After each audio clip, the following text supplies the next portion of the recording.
Хувьцаанд хөрөнгө оруулахаас өмнө заавал харах ёстой нэг хэмжүүр бол book share юм. Үүнийг ойлгохын тулд сонирхож байгаа компанийнхаа book share-ийг хэдүүлээ шууд хараад явчих. Finviz.com руу орно. Миний сонирхож байгаа компани бол Para. За энэ өнөөдрийн байдлаар нэг ширхэг хувьцааны үнэ нь ойролцоогоор $16 байна. Харин энэ доош явах юм бол энэ book share-ны ойролцоогоор $34 байна. Товчхондоо энэ 34 юу илэрхийлж байна вэ гэхээр Paramount компани өнөөдрөөс хойш магадгүй үйл ажиллагаагаа зогсоолоо гэх юм бол мэдээж юун түрүүнд бүх үр төлбөрөө өгнө.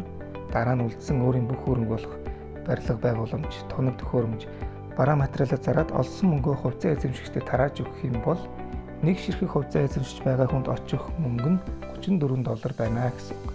Гэтэл нэг ширхэг хувьцааныхын зах зээлийн үнэ өнөөдөр дөнгөж $16 гээд зарагдаж байна тийм үү?